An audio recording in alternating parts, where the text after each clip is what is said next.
Hello everybody, it's Tim and Helen with Wine About Real Estate, and today we want to talk to you about 5 myths that the seller believes in this current market according to Inman.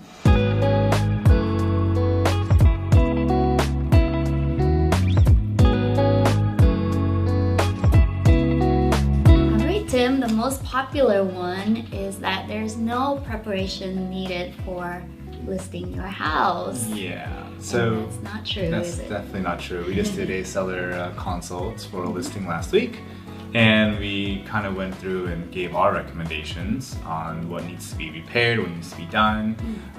Unless it's going to be listed as a flipper or a teardown, buyers right now, they want to see a clean home. They want to see that they're giving up on some things, but they still want a well-presented home, a home that they can just move right into. Yeah.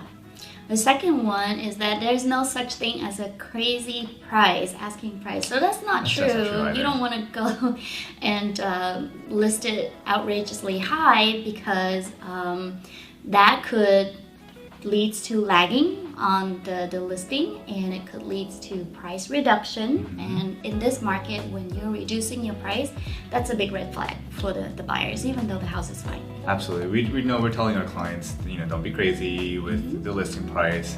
If you list it right, then you'll get pretty good offer, we believe, especially still in this market. But again, if you're asking for something crazy, it gets a little tough on you have to prove your value and your worth. Yep.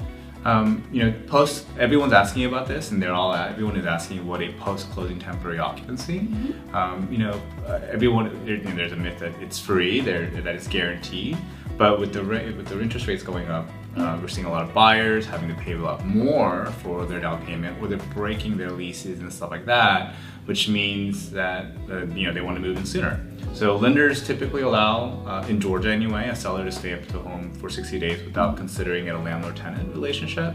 But anything else after that, it could trigger a investment property. It could be the rates could be higher and stuff like that. So it's usually we want to set expectations up front that it's not usually free, and it's not usually guaranteed.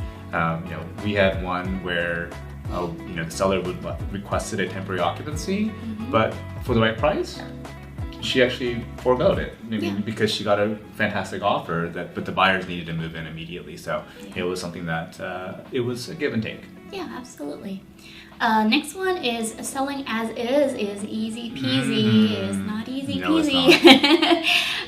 So when you list your house as is, a lot of the buyers will instantly think, well, what's wrong with the house? Yeah. Why is it as is? Why are you not willing to do these repairs?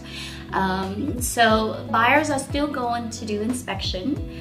If there are issues with the house that you know about, make sure you disclose that up front. Be transparent, be honest, and price accordingly. You don't want any red flags later on. You don't want buyers to come back to you with any lawsuit example. The word as is gets a little misnomer. It gets a little confusing sometimes.